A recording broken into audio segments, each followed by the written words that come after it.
morning to everyone. Welcome back to Dare to Care. It's day 7. This is the 7th day of our virtual experience and we hope you're having fun. Do note that we have launched a contest in the contest section. You can go and check it out. So some housekeeping announcements. Do remember to upvote your questions by using the Q&A button. We won't be able to answer all the questions, but your votes will help to guide us.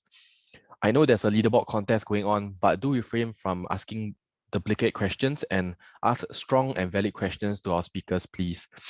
In today's session, we have various healthcare professionals who will share with us on how they can still dare to care amidst the COVID-19 pandemic. We have Mr. Tay Lian Pew, St. Luke's Elder Care.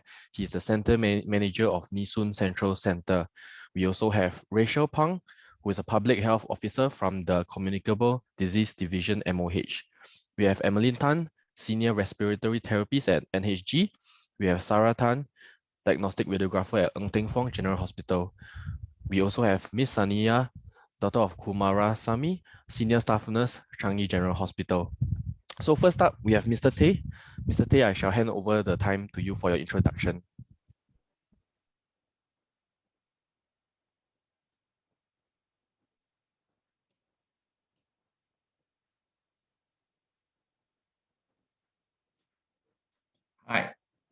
Hi everyone. Good morning to all. Thank you for having me here. I'm Tay from St. Luke's Elder Care. I'm a center manager in Nee Soon Central, located at Yishun. Okay, I'd like to say a little bit about myself.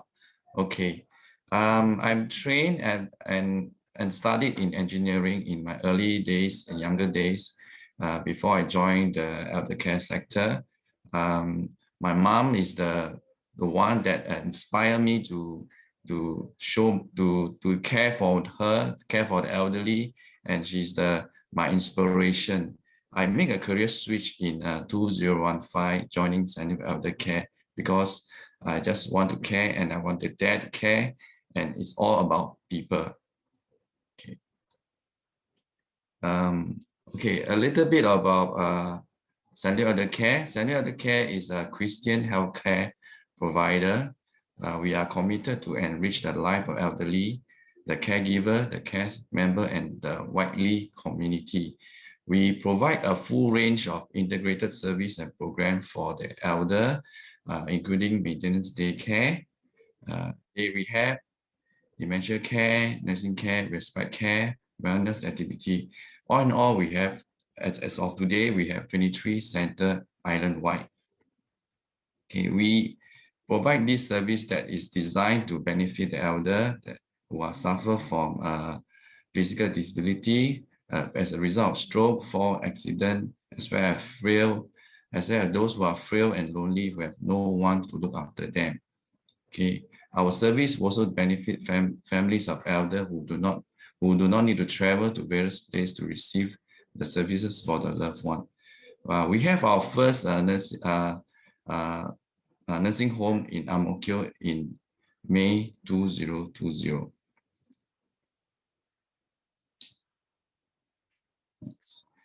Okay, St. Luke's Elder Care has been growing, and I have the privilege to grow together with St. Luke. When I joined in 2015, it was just about 11 over center, and then of today we have grown to have 23 center and 1 nursing home, and we are still growing.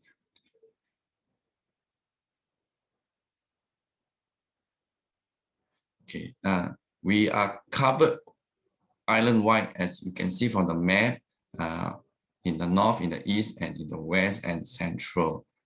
Okay, I'm located in the northern part of Singapore. Okay, working in the heat of COVID-19 pandemic, we make sweeping changes to the norm. We have to set up a physical distance measure at the workplace. We require to modify the work schedule. We have to change the common space, transport schedule, and we have to do staggered work shift, split team, and even to measure other measure to reduce the social distancing. social mixing at the workplace. We also have to provide physical distancing measure in the workplace by applying a screen, sneeze guard, face mask, enhance the hygiene, ventilation, and disinfection. Okay. We actually make work meaningful by empowering the staff. We give the staff the opportunity to participate, and we encourage them to share their own ideas and lead their implementation, making the work more meaningful and rewarding, which boosts the staff morale and experience.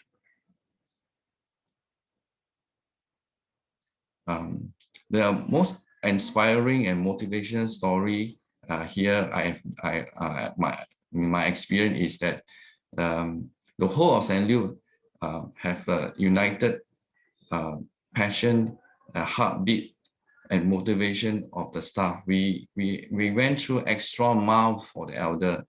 We contact the elderly during the COVID circuit breaker. We actually contact the elder daily and remind them and encourage them to take their bath and their lunch. We also create many videos and photos to share with the family. We actually bring the center to their home. Okay, we actually have a high level of teamwork across the center, providing different from different disciplinary and department coming together.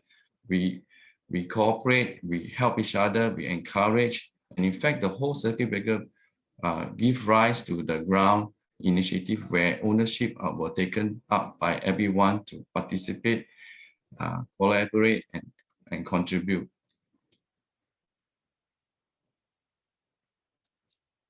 Of course, we face many challenges from the care staff themselves. When the circuit breaker started, they begin to worry about what will happen to the elder, who is going to look after them, and who's going to how are they going to do daily? How will the caregiver cope with their dementia? These are the questions among the care staff when the circuit breaker started. So even for the center manager, we also question ourselves, how are we going to continue to engage the elder, and since that they are no longer physically in the center, and those who and how are we going to support the family members and to inform them? And from the management, they also concerned, how are we going to continue our services and to provide meaningful engagement without physical presence in the center? Those are these challenges that we face in St. Luke. To overcome these challenges, we actually give birth to 3 initiatives. One is the Stay Home with SLEC. All of us are new to technology, so when we started off with the Stay Home with SLEC, we create a live broadcast via Facebook and YouTube with interesting program recorded by the staff from all the centers. We even simulate the activities in the center by doing exercise, cooking, all on video. Staff even wear uniform to ensure that this will trigger the sense of familiarity for the elderly when they are watching the YouTube. We even create activity that include COVID-19 news, singing, and art program, all via the Zoom and YouTube.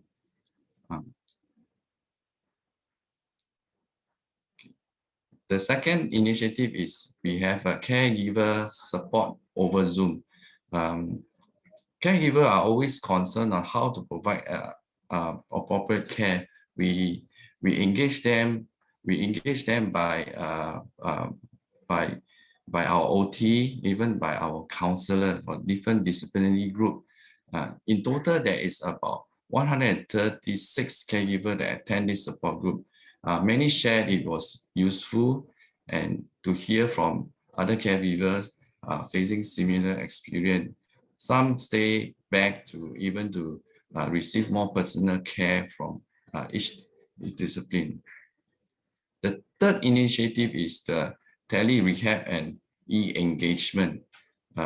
We have a PT and OT that engage with them, provide the live exercise program, and even giving a one-to-one session daily for about 30 minutes, so that the elderly can continue to engage with the rehab program. Okay. The learning point from us is we are open to change. We have to change our mindset as a sequence to make sure to change the way we think and work. We get the most out of the new and interesting technology.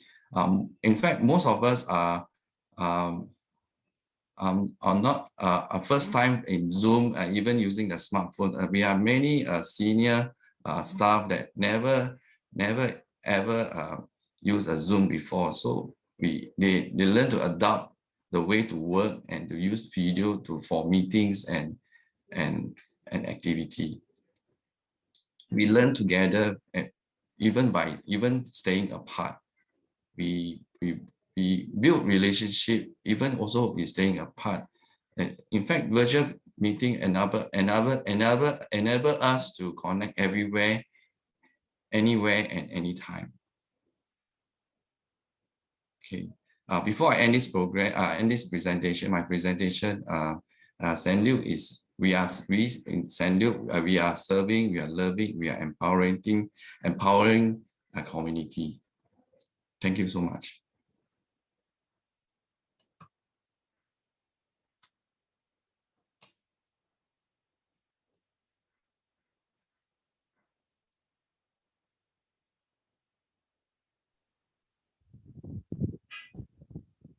Thank you, Mr. Tay. Now we will have Miss Rachel Pong from MOH to share with us.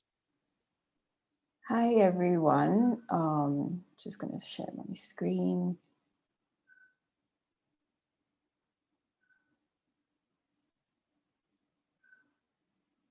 Okay. Right. I'm Rachel from the Ministry of Health, and I'm a public health officer at the Communicable Disease Division. So before I actually start my presentation, there's a QR code here. You can take a scan to see what are the sort of outputs that our ministry has been putting out on the public platforms during COVID-19. So when the outbreak occurred, the division, the Communicable Disease Division, was split into many different sort of functions. We had the contact tracing functions, and we also had like the data management function, and I was placed under the data management. And before COVID-19 actually happened, we are a pretty small team of about 30 to 50 people, and our main focus is on surveillance and response to infectious disease notifications. These actually include things like influenza, food poisoning. So like we had a spate of food poisoning incidents, such as Spice, Mandarin Orchard. We also deal with vector-borne diseases such as Zika and dengue. And we are interested in formulating policies to safeguard public health. But on 31st December 2020, I was on weekend duty, and one of the first few people to actually receive email about a sudden increase in cases in Wuhan, with people having novel pneumonia. And so we are concerned about it because potentially it's a newly emerging infectious disease, and it could spread very quickly if it were to arrive on our shores. So we have to provide an update to senior management, including our ministers, on what exactly is the situation in Singapore, whether we are seeing any suspect cases, how are we able to deal in the event if we see a new case. So we went from tabletop planning to deal with the DOSCON planning. So I think at the early stage of the outbreak, you will probably have heard of DOSCON very frequently. It stands for Disease Outbreak Response System Condition. Basically, it's a framework to outline like what sort of measures to be taken when we have various outbreaks, and how the various ministries have to coordinate together as a whole of government.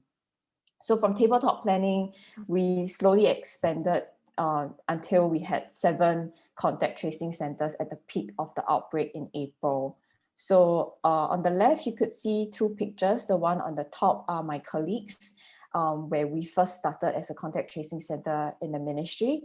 And then subsequently, we progressed to a contact tracing center at a military camp, and that's in the picture in the bottom, where you could see Minister Gunn interacting with some of our other contact tracing personnel from the military.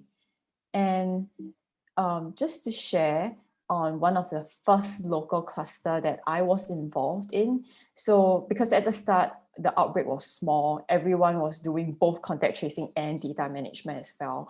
So I was involved in the first local cluster investigation.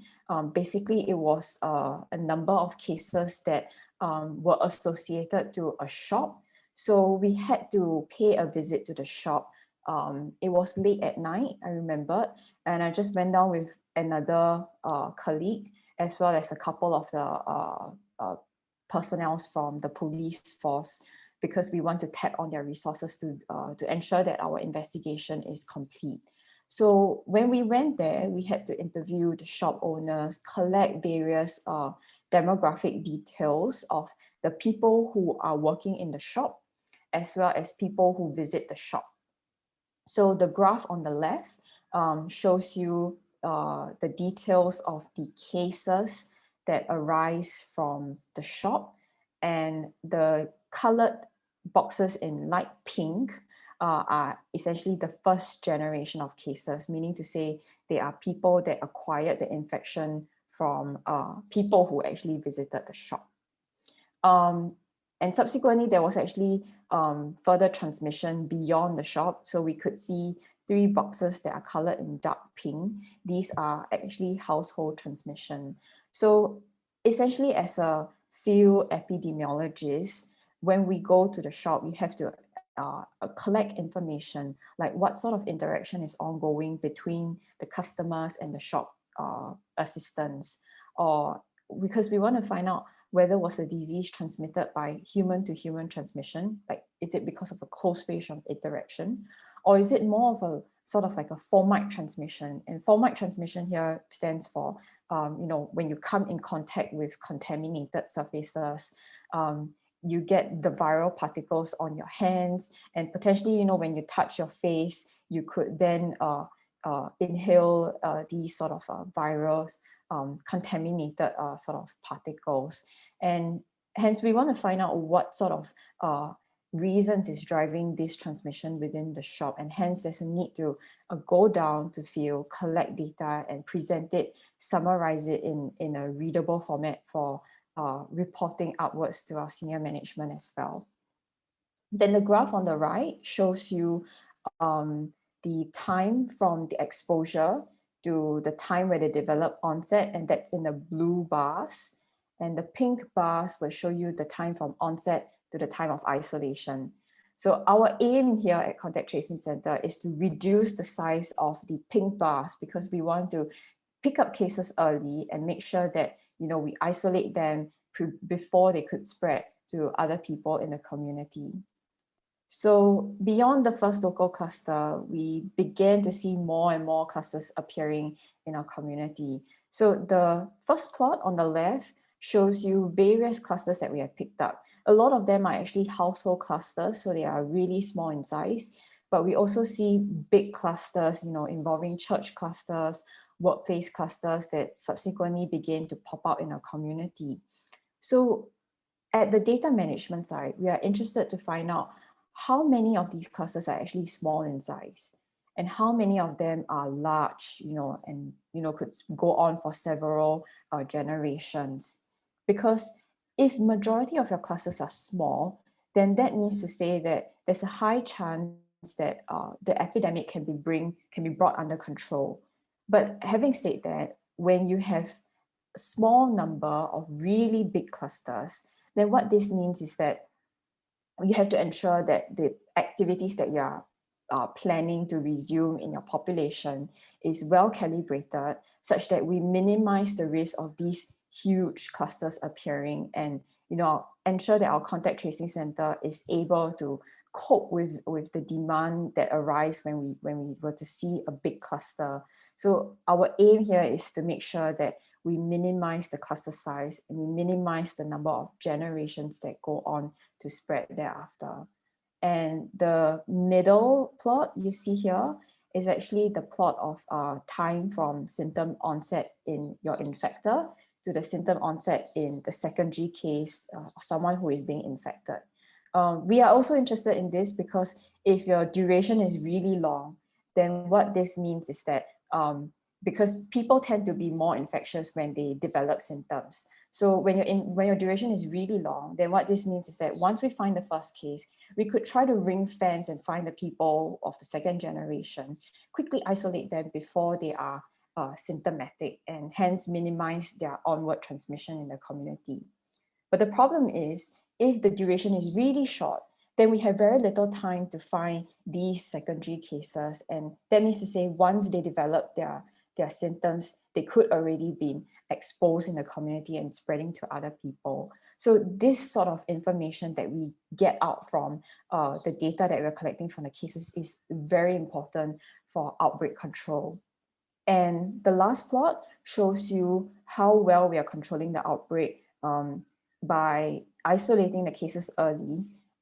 This results in lesser secondary cases being generated by the infectious individual.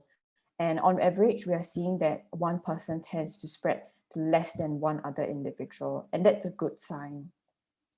So beyond all these, population level data that we are collecting, we also looked at the dorm level sort of data, and particularly S11 actually holds quite a special place in my heart, because in 2019, we had 6 measles cases from S11, and we have been engaging the dormitory during the period when we had the measles outbreak. And our investigation ended about 14 days after the last case, because there were no sign of continued transmission.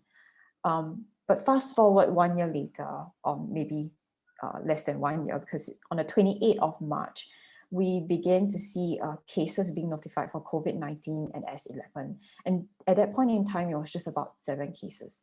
But in the next 3 days, it spread really quickly to 28 cases. And that's 4 times of 7 cases, which shows that, the doubling time is less than 2 days. So it's really quickly, and we need to keep it under control fast.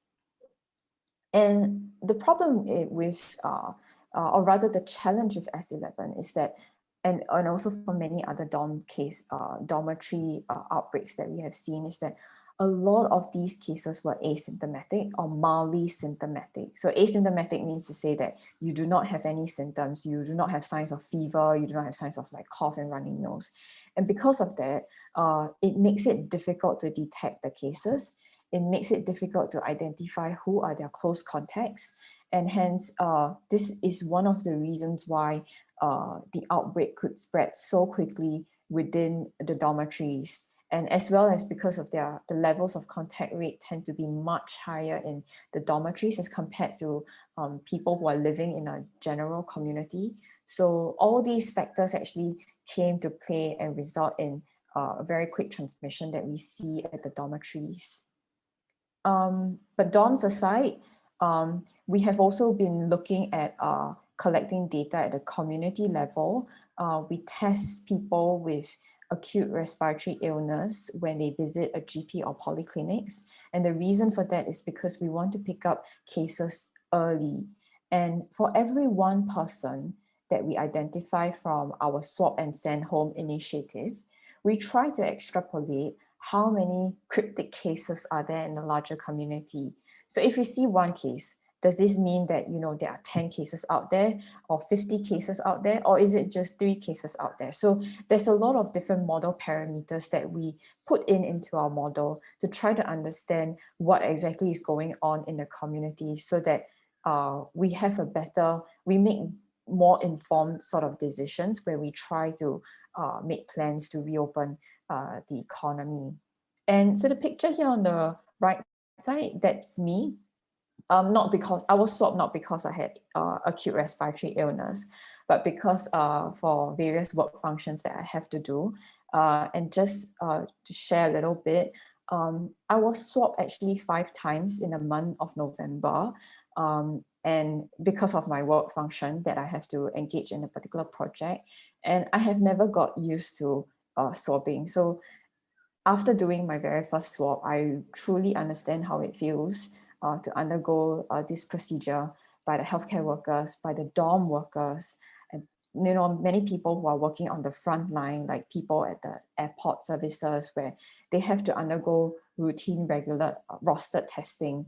And even though over time, the type of swabbing technique has changed, instead of going, you know, doing a nasopharyngeal, they do a mid-turbine. So mid-turbine is just halfway of your nasal passage.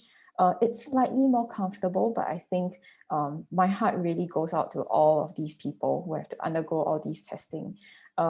It is not comfortable, but then it's really important because we want to make sure that we detect cases early and we keep the epidemic under control.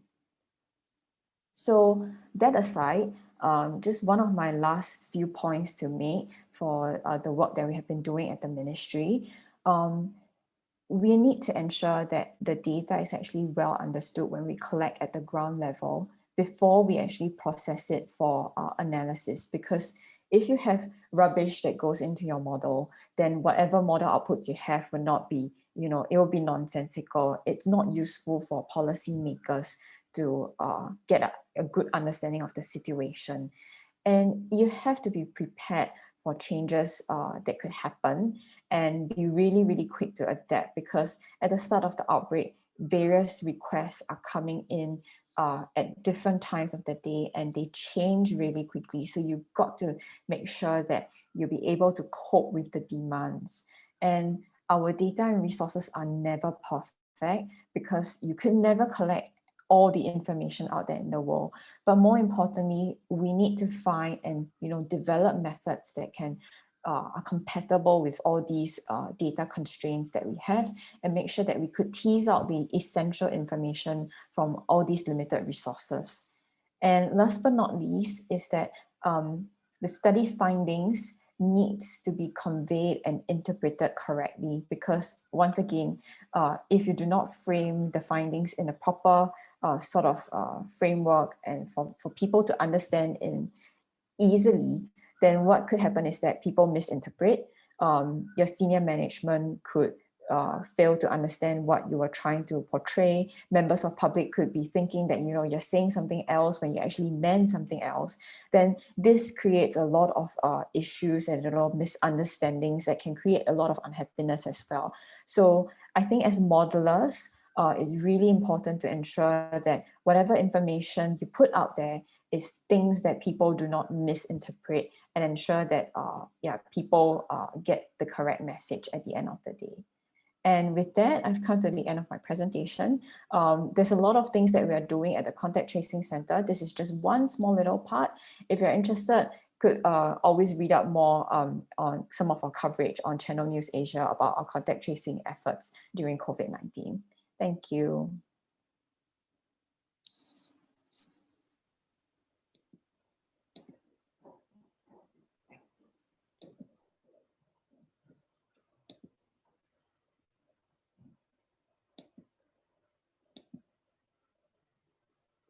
All right, can you all hear me? Hi everyone, my name is Emmeline. Thank you, Rachel, for your sharing. It is because of all your good work on the ground that I truly believe that they kept the hospitals from being overloaded and things like that. So thank you all for having me here today. My name is Emmeline and I'm a senior senior respiratory therapist at Tan Tock Seng Hospital. So I am sure many of y'all are very curious about what is respiratory therapy. So for me, after my A levels, I knew that I wanted to do something fun and interesting, something to keep me on my toes, and I wanted to be in healthcare, but I was not really interested in going down the usual route of like being a doctor, a pharmacist, or a dentist, even though those were the most common options available to all of us at that time. So I reached out to my godmother, who is actually a nurse at KK, and she introduced me to respiratory therapy. So because I really didn't know a lot about this occupation, I of course did my research online, and I was lucky enough to actually shadow two respiratory therapists, one from KK and one from Tan Tock Seng Hospital. And just so you all know, Tan Tock Seng is open to shadowing opportunities, but they are currently on hold because of COVID. So unfortunately for that. So to help you all understand a bit more about what I do as a respiratory therapist, here are some little fun facts for you. So 80% of a respiratory's time is actually spent in the ICU. Most of my bread and butter is taking care of critically ill patients, even though I do go to the general wards to see patients who are well. And 100% of life-threatening emergencies in the hospitals have an RT on the response team. So if you are a Grey's Anatomy fan or watch a lot of medical dramas, you will know that these things are called code blues or airway emergencies, where a patient's heart stops and then you have a whole team running there to save the patient. So we are a part of that team as well. That really keeps me on my toes. And all of our local RTs go to US to study. And it was a really interesting experience for me. So a little bit more about myself. After receiving a scholarship from NHG, I actually went to the University of Minnesota to study and did my clinical training at the Mayo Clinic. So here you can see me with my friends doing a code blue simulation where the patient's heart had already stopped and we had to do CPR for our patients. So our teachers prepared us for all these emergency situations before we actually went out to the real world and had to save real patients. My schooling experience was very interesting for me because not only did I get to learn about how to save patients and apply my skills, but my teachers were really emphasized that we needed to walk in the shoes of our patients to understand how they felt while they were being sick and in the hospital. So this picture over here is of my classmates and I. If you see the little plastic things on our faces, it's actually a plastic tube that delivers oxygen to you. And I really remember that day at school because my friend Chris got the smallest oxygen delivery device, and I had to lug this big tank, the green tank you see around with me, for the whole day at school. So that really helped me to understand how difficult things are for people who need oxygen to just go around their daily lives. And of course, we all graduated by some miracle. And after that, I went back to Tan Tock Seng Hospital to serve out my bond. So if you see this wall-y looking like machine over there, that's actually called a ventilator. And it's very critical to my profession because it actually is what we use to hook patients up and deliver oxygen to their lungs when they cannot breathe on their own. To help you understand this better, if you look at the picture on top, you can see that there is a tube that goes through the patient's mouth and into the lungs. And this is how we connect the patients to the breathing machines. So did you know that your lung size is proportional to your height? So it doesn't matter how heavy or how light you are, your lungs are actually the same size as someone who is the same height as you, but that's where the similarity stops. Everybody's lungs is unique based on their pre-existing conditions. So an asthmatic would have a different set of looking lungs from someone who smokes a lot, from a healthy person. And so it's very important for me to actually understand how to customize my breathing treatment based on the patient's medical conditions. So a key part of what I do is actually to reevaluate a patient's lung condition every day and customize their breathing patterns for them and slowly decrease the support from this machine to help our patients breathe better on their own so that they don't need this breathing tube to support their life anymore, and we can remove them from the machine and they can go on with their lives happy and healthy. So of course, being in critical care has its challenges. This is a picture of my patient taken at NCID before it became the COVID outbreak ICU. This picture is particularly memorable to me because this patient of mine was on a breathing tube as well, and he had very advanced lung cancer. And instead of being on the breathing tube for the rest of his life, the patient actually chose to remove the breathing tube, which would mean that he will die. And his last wish was actually to see the sky. So we transferred him from the ICU ventilator, which is the big wall-y machine you saw just now, to this small little square you see, so that we could bring him outside of the ICU for a while to see the sky and enjoy the fresh air. And after that, I removed his breathing tube for him, and he passed away peacefully among his loved ones. Of course, being in the ICU is not always about death as well. There are very joyful and meaningful moments for me. So in the picture on the right, you see this little grandpa here.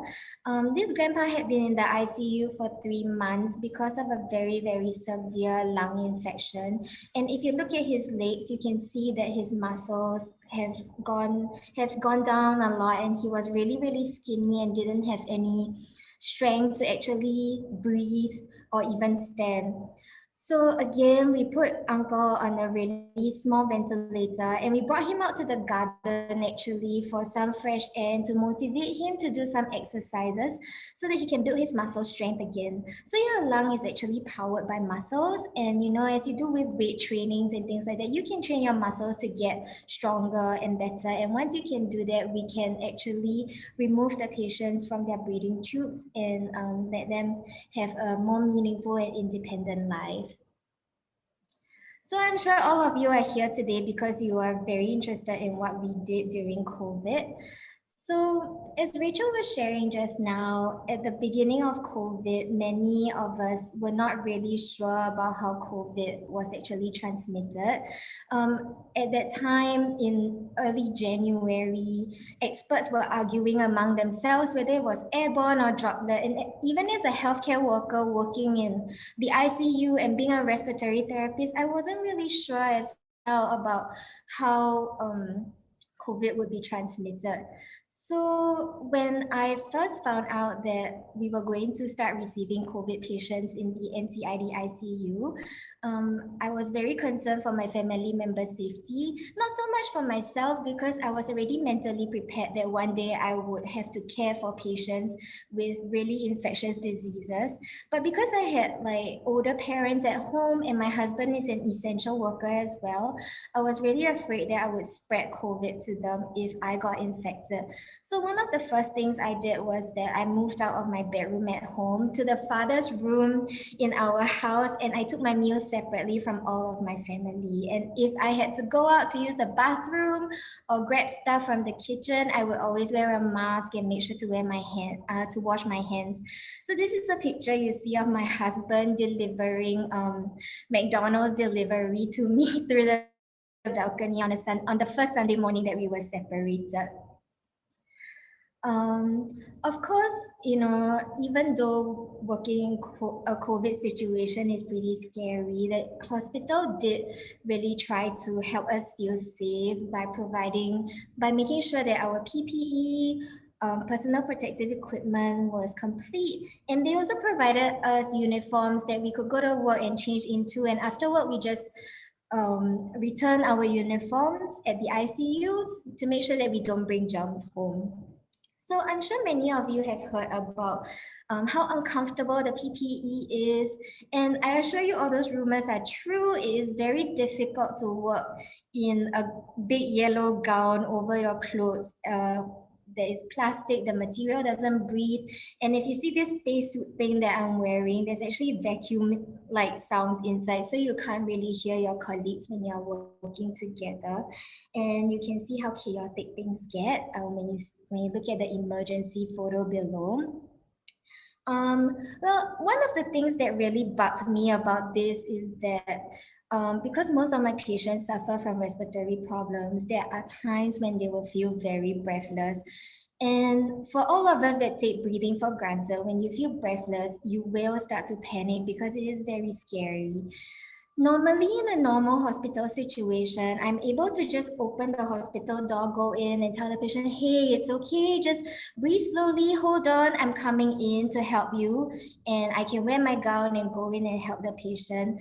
But in this case, when you need to wear so many things and your patient is isolated behind 2 doors away from you, you actually take quite a long time to respond to your patient. So this poor patient who is feeling breathless has to wait for about like 5 minutes before everybody can come in and provide reassurance and maybe do some therapies to help them feel better.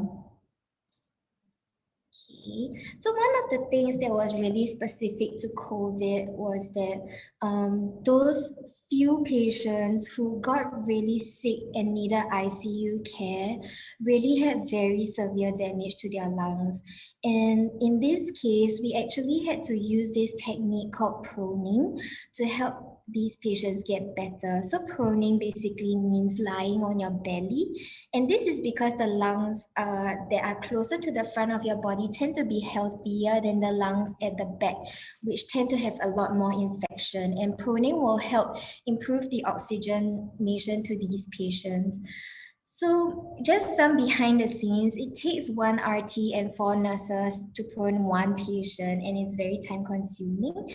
And it was also very interesting how we had to provide a lot of reassurances to family members who were not used to seeing their family members lying face down in a hospital bed. And so we continue this daily until the patient gets better. During this time, the patient is heavily sedated, so they don't really know what's happening around them. So this is a picture of one of my patients that I found on Give Asia. It was really nice for me to see actually this call for help from him because I took care of him while he was in NCID, and later when he transferred back to the main block, he spent about almost 2 to 3 months in a medically induced coma with daily pruning because his lungs were so severely damaged and we thought that he might die. So when one of my friends informed me that he was already awake and was able to do a video call with his family, that was really satisfying for me. And later, after I completed my NCID rotation, I actually managed to see him in the ICUs in our clean block at Tan Tock Seng Hospital. Of course, during COVID, it takes a toll on my wonderful team. So here you can see I have a wonderful team of 32 respiratory therapists. It was a really hard time for all of us.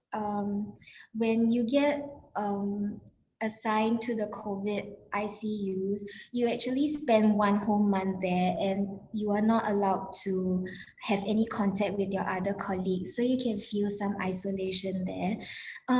Among the 32 of us, we actually managed to support all of the ICUs in Tan Tock Seng Hospital and NCID. So that's 6 ICUs in total, providing 24 hours coverage. And it was during this time, this difficult time, when all of us had to constantly be updated on new policies, make sure that we all knew what were the safe measures to take for ourselves, that I really felt that our team grew stronger. And you know, I'm just very proud that all of us did so much good work to help our patients have good outcomes during this time. So thank you very much for listening to my presentation. I hope that you'll understand a bit more about respiratory therapy and how we supported the COVID pandemic. So now I will hand over to Sarah. If you all have any questions, you can ask me during the dialogue later, or you can feel free to contact me at my email. Thank you.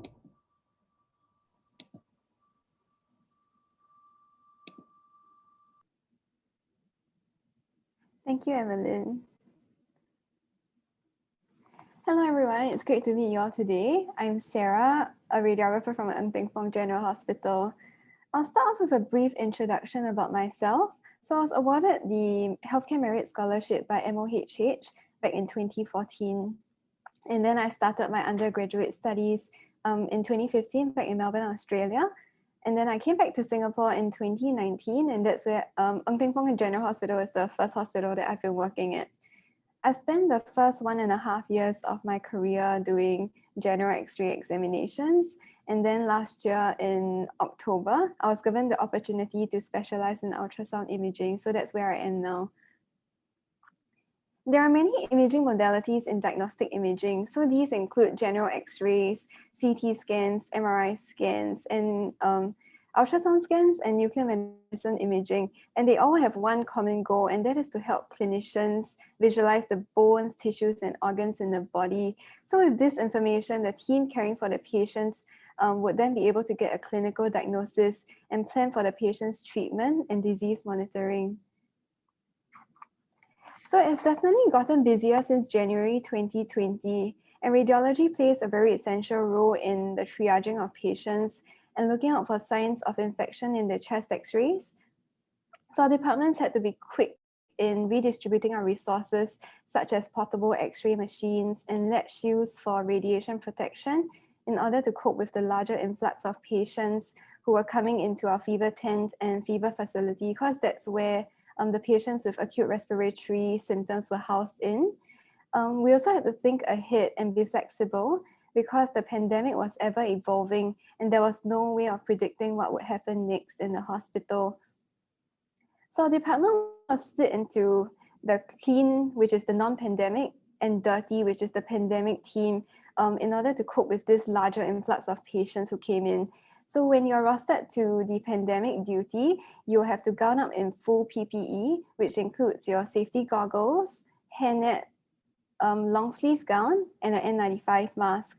So all our patients with COVID-19 symptoms were screened either in the fever tent or fever facility, depending on the severity of their symptoms. After which the patients would have to undergo a chest X-ray to determine if there are any signs of infections in their lungs. With the high volume of patients coming in, we had to clear the X-rays quickly or as fast as we can in order to minimize the risk of cross-infections between the patients when they were waiting in their seats. So being in the heart of Jurong, right, Pruning General Hospital is actually the closest hospital to most foreign dormitory workers located in the West. And at the peak of the pandemic, there were about 200 chest X-rays that we needed to clear and perform daily in the fever tent and fever facility combined. And there was a language barrier between the healthcare workers and the foreign worker patients themselves, because we were unable to converse with them in their native language and them to us in English. So it was very challenging because we needed to communicate instructions for proper breathing techniques to achieve diagnostic chest X-rays for accurate diagnosis. And another challenge would be being down in full PPE. And then Singapore is humid, and the sweltering weather of Singapore is a challenge for us in itself, coupled with our PPE. So we'll get dehydrated, sweaty, uncomfortable while we are working. And our shift patterns and shift hours would really range from 6 to 11 hours, depending on whether you're on the morning, afternoon, or night shift. So it's very exhausting for the pandemic team because the number of patients who came into our emergency department just kept increasing over the weeks with no end in sight. But during this pandemic, thankfully, many people have placed their multilinguistic talents to very good use. And because of that, we're able to access an app that helped us translate the basic phrases that we'll commonly use with the foreign worker patients during their hospital visits or stays. So we paired it with printed visual aids with cartoon demonstrations and translated phrases. And these were very useful in helping us understand each other. And as for the second challenge that I mentioned just now, how we got through that is by spurring each other on as one radiology team, from catching up on more lighthearted topics, for example, sending messages to each other on encouragement, to ordering and sharing snacks in order to keep our morale up. And we also received many generous donations of food and drinks, sponsored by the kindness of people, to help us unwind at the end of our shifts. So despite the raging pandemic, right, it was very heartening to hear of inspiring stories about fellow colleagues. And just within our radiology department itself, my colleague Claire, who is a UK-trained radiographer, she continued to stay on in Singapore, although her family was in UK, and she was going to hold her wedding last year, actually. So if you're interested in her story, you can actually check out the video that I did with her, done by our grandfather's story, because it's on social media platforms. And another story would be on Dr. Chen Yongsheng. He's an orthopedic surgeon whom I've worked with countless times in the operating theatres. So he was actually on his fellowship training in Melbourne as well. And he decided to cut that short when the pandemic started so that he could return to Singapore. And when he came back to Singapore, he actually volunteered at the foreign worker dormitories, and he answered his call of duty as well. So many people have asked me if my perspective as a healthcare professional has changed after being at the front line of the pandemic. And I wouldn't say that my perspective has changed. I mean, rather, my belief has been strengthened. Being part of the healthcare family is rewarding, but it's at the same time challenging. And these challenges can sometimes come out of nowhere, and it can happen when you least expect it. For example, this pandemic, and sacrifices are necessary in order to answer the call of our duty. So it's very important to possess genuine passion for healthcare, even before you start to decide on embarking on this journey as a healthcare professional. Sometimes the gains that we derive from our career and our profession may not be immediate and tangible as compared to other careers out there, but it's definitely a profession that is indefinitely more meaningful. Thank you. I'll hand over the time to the staff nurse. Thank you.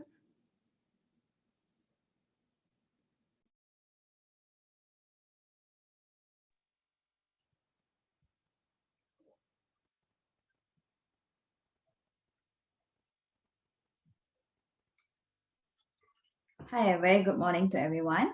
I am Sarina Dr. Kumarasamy, Senior Staff Nurse from Changi General Hospital. Today, I'll be sharing my experience and journey in fighting this COVID-19.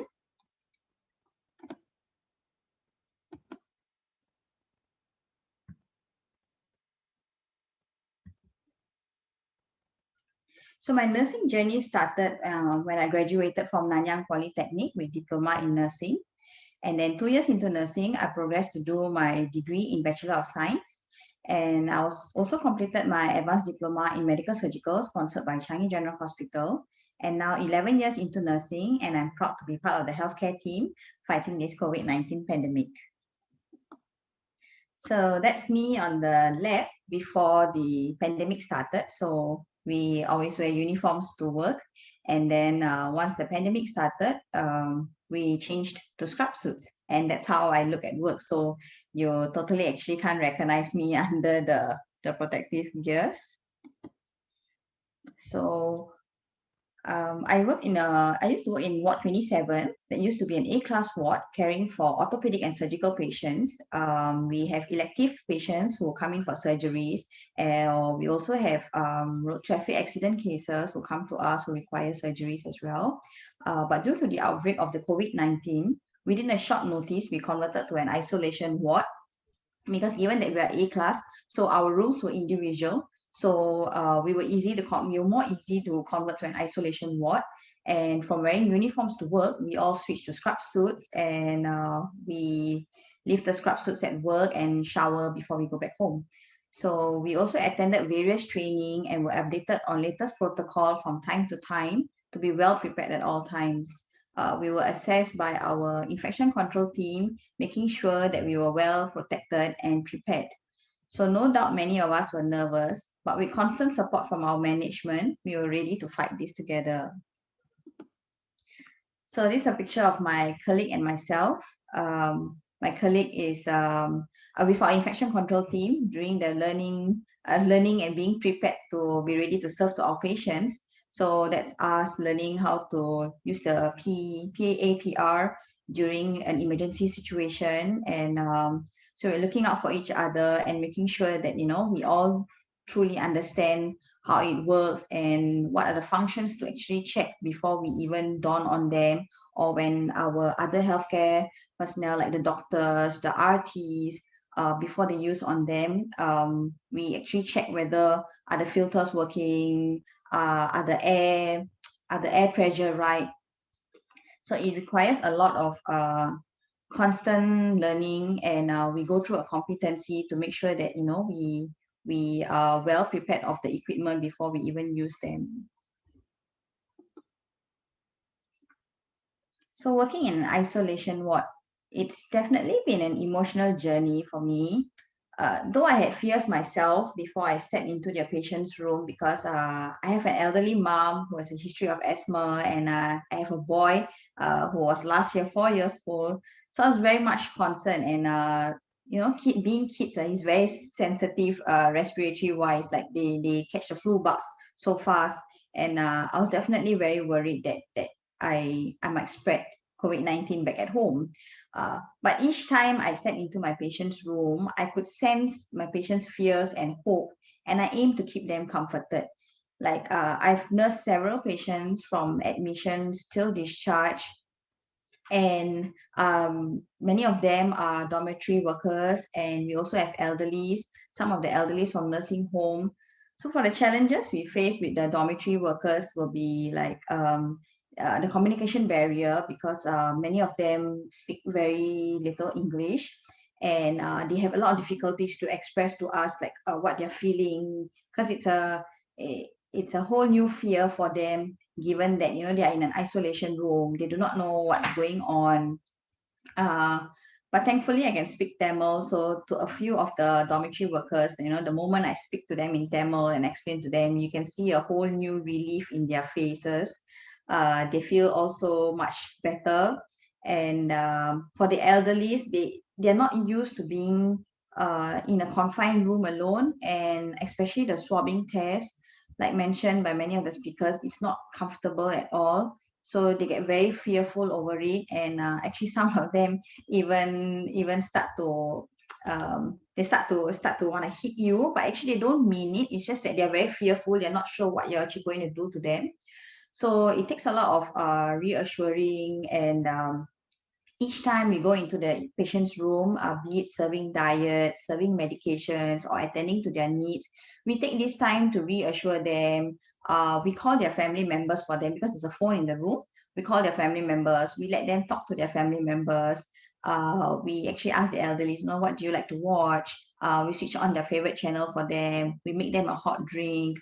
We update them on their results and their progress, and make them feel comforted that that they are in good hands. And we also mentioned to them in advance that we actually have a CCTV in the room as well, because we are concerned about their safety, and given that we are outside of the room and will not be able to see inside most of the time, so there will be a nurse seated there monitoring that the patients are fine, and that they if they need any assistance, the moment that we see them searching for something or attempting to go to a toilet despite having the need of oxygen and everything, we immediately gown out, and then we go and help them.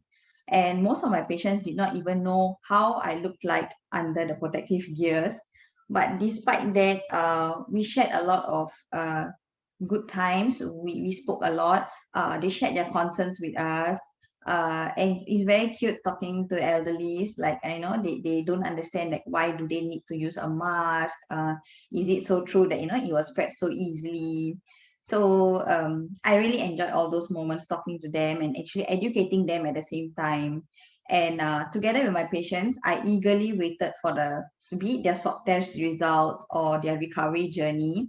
Like the moment, we know that a swab test is being dispatched, and given the hours that you will come back, we will constantly refresh looking for the results. And then the moment we know that, okay, the results is out, we update them. And then we stay vigilant at all times, watching out for each other, especially during the donning on the PPE and the degowning, because it's during this process whereby the infection can actually spread very easily. So it is very important to know the correct technique, and because there's a lot of things involved, like your gown, your goggles, your mask, and your gloves. So all these things has a certain process before you remove them. So we watch out for each other. And these are some of the pictures of myself and my colleagues in our new isolation ward, donning on the PPE and in our scrubs. That's my goggles. And some of my colleagues serving medications, checking on medications and checking on our patients, because we don on everything before we go into their rooms. So as you can see that, there's only a small mirror there, and that's why we have a CCTV outside to be able to monitor them. But definitely we let them know that and they have their personal toilet as well, so we let them know that the outer area has a monitoring, so that we are watching them, and we are taking care of them, not to worry, because many of them worry that that something might happen to them inside and that nobody will know outside. So we assure them. So what kept me going? Working as a team has definitely made me overcome obstacles. The support from the management, the support from the community has definitely kept us going. Management in CGH made frequent visits on us, making sure that our needs were taken care of, shared their appreciation and dedication for our commitments. Most of us, actually all of us, do not go down to the canteen or the public area with our scrub suits. We actually bring in our own food, or we provided meals, so that we do not at any point of time go down in the midst of work. So we were well taken care of, our needs were taken care of. We received many beautiful handmade cards and messages from preschoolers to students. Many local organizations took the effort to sponsor many frontliners with essential things to keep us motivated to fight this COVID-19. And it's also very heartwarming to receive a lot of appreciation from our patients. It's good to see them, walk out and smiling, and that they are negative or they've recovered from this COVID-19. So it's definitely a memorable and treasured journey for me to be part of this team, to be able to experience fighting this pandemic, and to see that that when you see your patients get better and walk out happily and get to meet their family, to be away from family, it's a big thing for me. So my heart goes out to them. I know how it feels like to be away from home for so many days. So when they finally get to meet their family and they know I'm going back to my comfort zone, it's a huge thing. So thank you. Thank you very much, Saniya, for sharing. And we also thank our healthcare workers and professionals who have come and shared today. I think right after this, they need to go back to the battle, so we really appreciate them taking the time. We have some questions, and before I go to the questions, I would like to just ask Sarah a question. Sarah, we noted that you have just started work in 2019. With the pandemic coming out of nowhere, how do you cope as a freshie in the acute setting? How do you tell yourself that honeymoon is over, it's time to face this head on? How do you make that mental shift? Okay. I mean, although the pandemic really came out of nowhere, we did have a sort of a buffer period from the time where the first case was reported in Wuhan, China, until the time where it reached Singapore shores. So I think that was about a 3 months buffer period. So it was December 2019 to sort of February or late January 2020. So this period was when our department got the time to prepare for this outbreak. And during this period, we were all retrained in putting on our PPE. And even before this outbreak, we were already trained in this because of Ebola and other diseases that can pop up in the hospital at any point of time.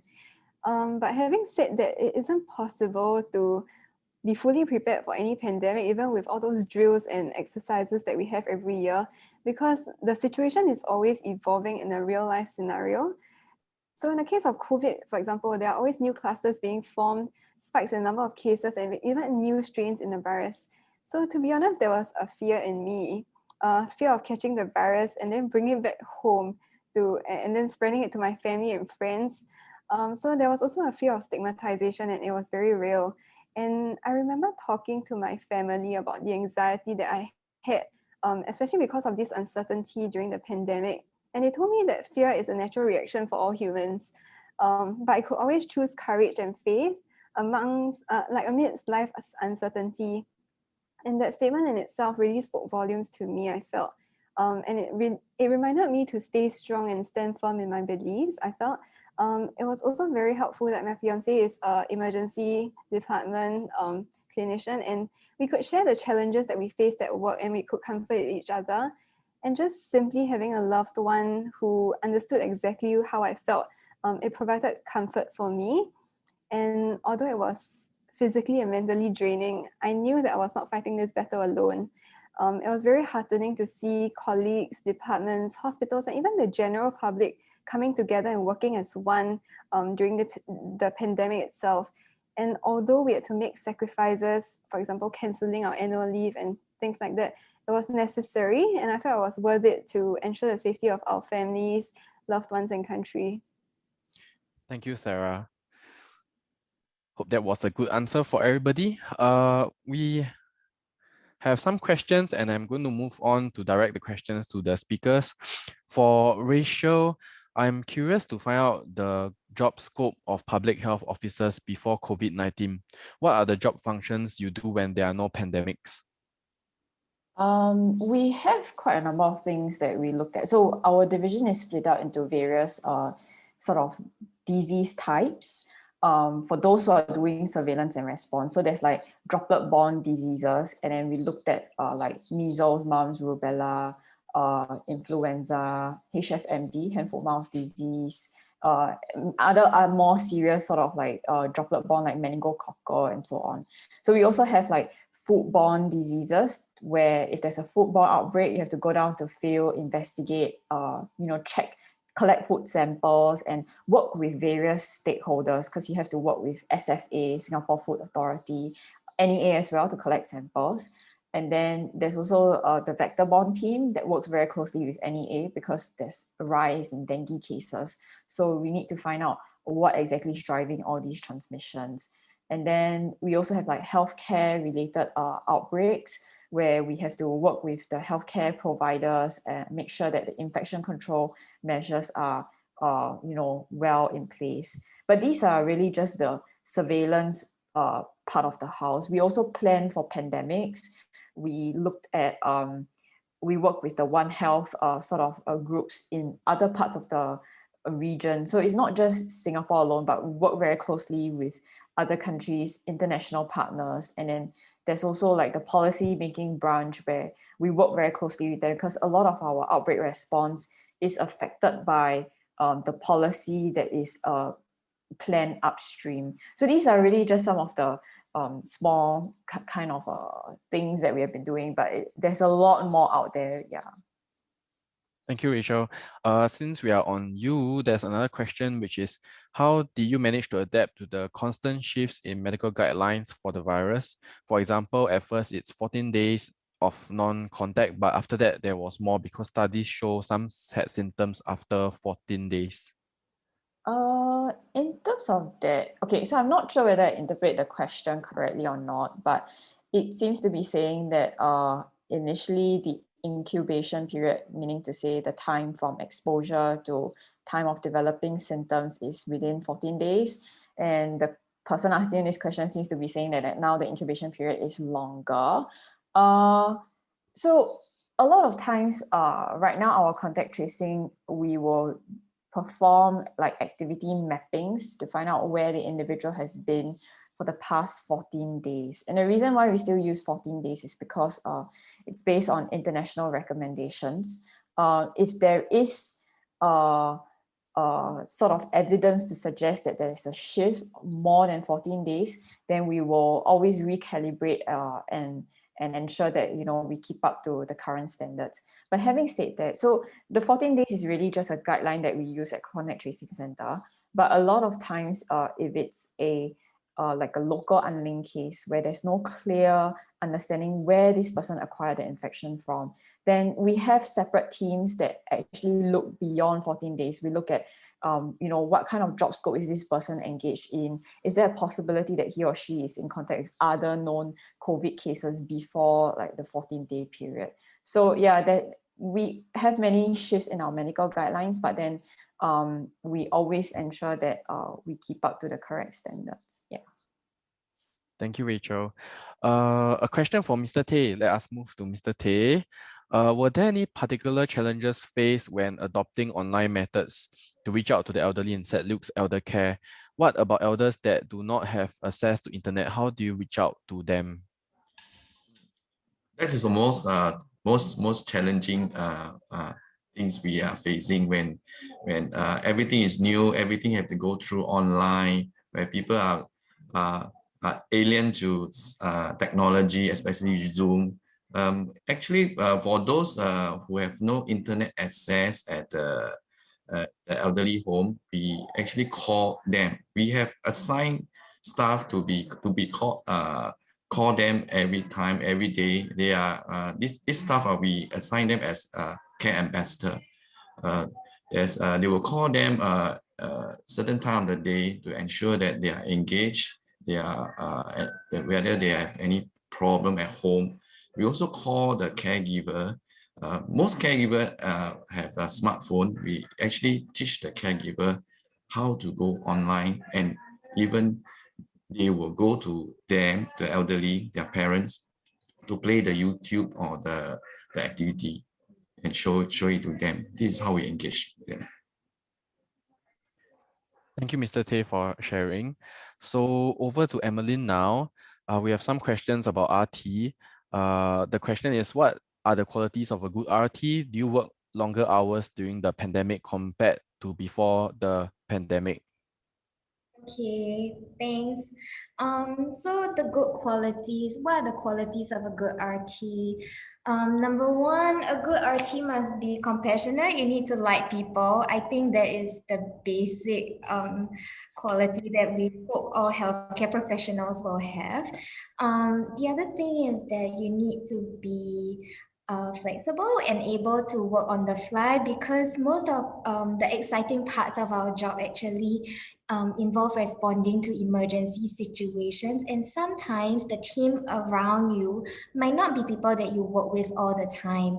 So you need to have good communication skills as well, so that you can instantly gel with your team and manage this patient that's dying in front of you. And it is very, very rewarding though when you do have a successful code blue or an airway and you manage to save the patient. And you definitely need to stay calm under pressure.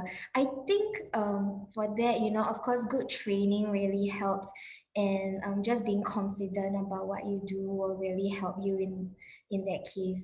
So another thing, you know, since you asked me about hours and RT, yes, you need to have stamina as well. We work 12-hour shifts and cover the hospital. So either in the day or at night from 7 a.m. to 7:30 p.m. or from 7 p.m. to 7:30 a.m. So you definitely need to have good stamina, but we do not work every day. So we work 7 days every 2 weeks. During the pandemic specifically, we actually had to open extra ICU beds to manage the increased demand. And it was very fortunate. It was, okay, both a blessing and also not a blessing that our leave got cancelled. So during that time, we had more RTs on hand to take care of this. But yes, we had to work harder. And at the beginning of the pandemic, because people were really tired, some of my colleagues were getting sick. And when an RT gets sick, it means that another RT needs to come to work that day to cover for them. So you definitely need to have good stamina and you need to take good care of your health. Yeah, so I hope that answers your question.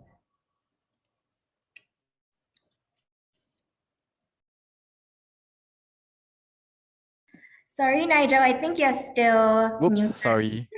Yeah, there's some construction going on, so I muted. There are some questions for you. So to Miss Emmeline Tan, I am interested in becoming an RT and would like to know what are the US universities that are recognized by Singapore. Then there's another question which asks us on the professional support for RTs in Singapore. Is the community small? You know, is there association or something like that? I see. Okay, those are very good questions actually. So right now there is an association for the RTs in Singapore. There are about 110 to 120 RTs in Singapore, and the association is called the Association for Respiratory Therapists Singapore. So you can reach out to us there if you want to find out more about the profession. And there's definitely support. In terms of schools that you can go to, the most common schools that people go to are actually in Kansas, Ohio, Missouri. There are schools in Indianapolis, Georgia as well. And I would say don't let that limit you though, because if you do find a school that you're interested in, all you need to do is submit it to a MOH panel for approval. So for me, I went to the University of Minnesota. Actually, if you notice, most of the schools are in the south, so a lot of people put on a lot of weight when we go overseas.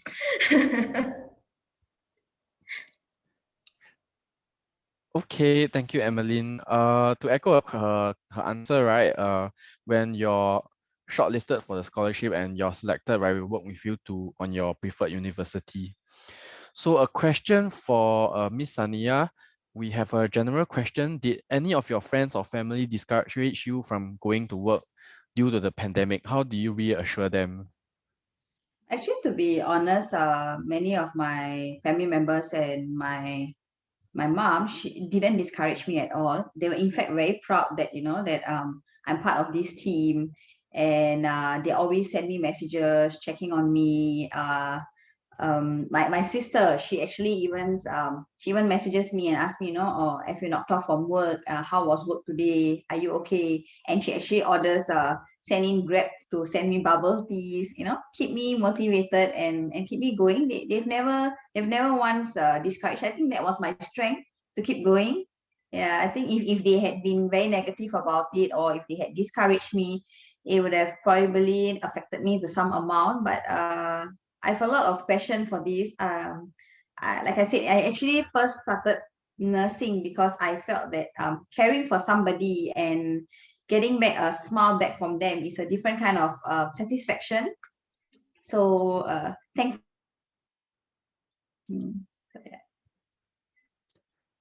Thank you, Miss Sania. Okay, I'm going to answer one question. So the question is, let me see. COVID-19 was a novel coronavirus and presented a dynamic situation. How was the communication like across professions to help keep you up with evolving situation and measures? So I'll be able to comment on this because, during the COVID situation, I was attached to MOH. So I was in the supply chain and resource management division. It was indeed a very, very dynamic situation. And I think for me personally, I think the key was really a very strong chain of command, a very strong, command center. And I think these were things set up in place. There were daily meetings to update each other of a situation, of changes in policy. For example, one of the things were the PPE policies, gowns, whether to wear the highest level or to wear level 2, level 1. These sort of things were communicated on a daily basis to ICs in the hospitals, in the institutions.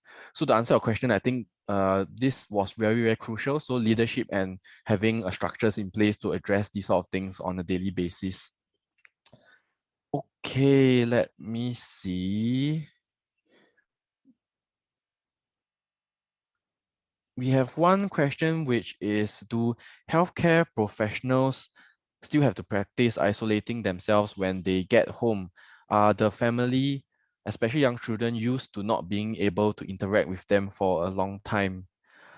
Maybe some of us with children can comment. Yep, Mr. Tay, Sania, Hi. Yeah. So actually for myself, my son's very close with me. So we spend a lot of time together. That's the only thing that I look forward when I come back to work. So during this period, right, especially the initial period, when all the lockdown was happening and all that, I isolated myself a lot from him. And he didn't have to go to school as well. So but most of the time he's at home. So during my off days when I'm at home, he'd be like, oh mommy, why you're always in the room? Why are you not outside with me? Or why are we not going out? His first question was like, why are we not going out? Are you not bringing me swimming? So it's a very big challenge to me. But I was but because in school they started teaching the kids about this pandemic as well, like hand washing, and so he knew to a certain extent. And then so back at home, I will tell him, oh, mommy, you know what mommy works as? And he'll be like, oh, mommy, it's a nurse. So I was like, I know. And then I told him, I say, oh, there's an infection, right?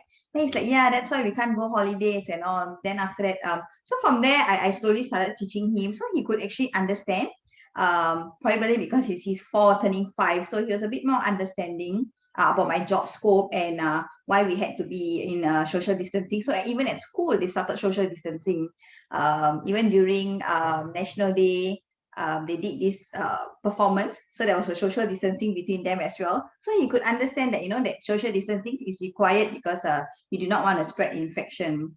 So that way it was to the help of the school and education, that way it was more easy to explain to him that why we had to have that distance, and why mommy especially has to be more away because mommy works as a nurse. Thank you, Sania.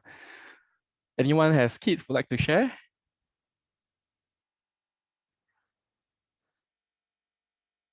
Okay, I suppose we are all Well, actually, I don't have kids, but I did isolate from my parents, so I can share a bit. In the beginning, yes, I did isolate myself from my family, but now the literature I feel is a lot stronger, and I think we need to have confidence in the work that our public health people do, and trust in the recommendations of our infectious disease doctors, because we have worked one whole year with COVID and none of us have gotten sick. And I think that's something that we really need to be very grateful for all the work that they do. And so once we were all very certain about the procedures and the things to do to keep everyone safe, I actually stopped isolating myself from my family and started to try to resume a more normal routine of life, because I think that's very important for mental health as well. Yeah. Thank you, Emmeline. Okay, we are another few minutes from the end. There is one question which I thought was interesting, and I thought maybe all our panelists can give a short answer for. So the question is, are you optimistic now or pessimistic about COVID, since we now have a vaccine and so on? So maybe you all would like to share your thoughts on, your optimism, whether you're pessimistic, optimistic at this point of time.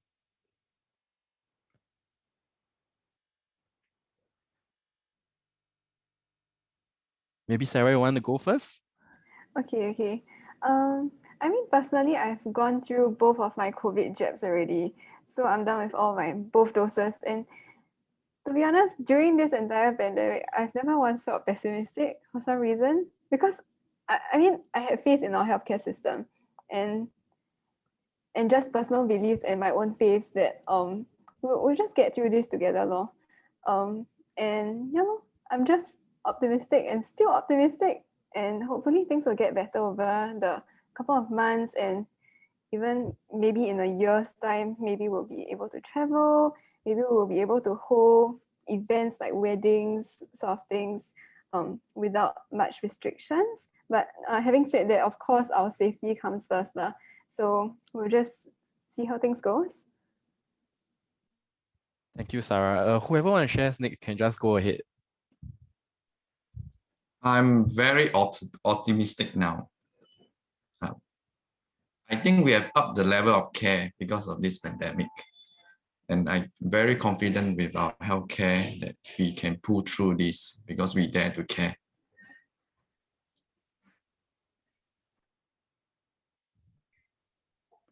How about the rest?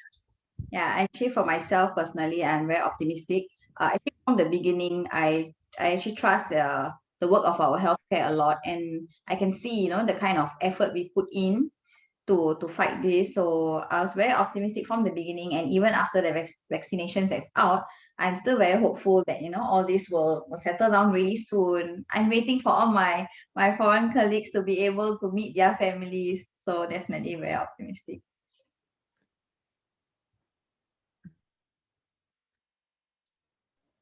Okay, for me, I am cautiously optimistic because I think for me personally, I've taken my vaccines as well, and a lot of my colleagues have done it as well. But I think moving forward is about the community also playing a responsible role in this, and also, people see things differently, and I understand that many people will be quite afraid to take the vaccine. So I think we need a lot of people to actually the whole country to band together so that we can move forward with this. And also, we have a lot of veterans from SARS that are still in our department. So I think with respiratory pathogens, we really don't know what's going to come out next, whether it will be bigger and better, or it, will just be like really easy for us to manage because of all of the infrastructure and guidelines that we have now to help us provide good care during this time. So I would say that I'm cautiously optimistic about this. As someone who is working at the ministry and seeing policies being developed and changing every day, and looking at my colleagues at the operation side that's carrying out all these policy changes, I'm highly optimistic because I can see that there's proper planning that is put in place to make sure that our contact tracing system is not overwhelmed by any surge of cases, and we plan forward to ensure that we anticipate what's the situation going to be like so that we don't caught ourselves off guard. As a member of public, I have also worked with people, or rather, okay, maybe more still as a member of someone in the ministry. I've also been working with people that are not just the healthcare workers, but people who are also displaced because of COVID-19, and they have been employed under the ministry. I think in terms of their occupation, it will take a while before their various industries open up. So it's slight pessimism about that aspect. But then again, with the vaccines coming in, it takes the entire, sort of population-wide effort to make sure that if everyone protects themselves, then there is a possibility that we could open up our borders safely and ensure that some of these industries can then resume perhaps in the nearer future. So that requires actually the help from many people as an individual member of the public. And so if given an opportunity to go for a vaccination, please go for your vaccination. Just a message to everyone out there. Yeah. Thank you, Rachel. Thank you, everybody, for your sharing. And I'm sure after today, our participants will be also optimistic about the COVID-19 situation. I'm sure they will be very assured with all of you in your respective roles that you're doing the best for them and the country. So we have now come to the end of this session. Thank you, panelists, again. You may take your leave now.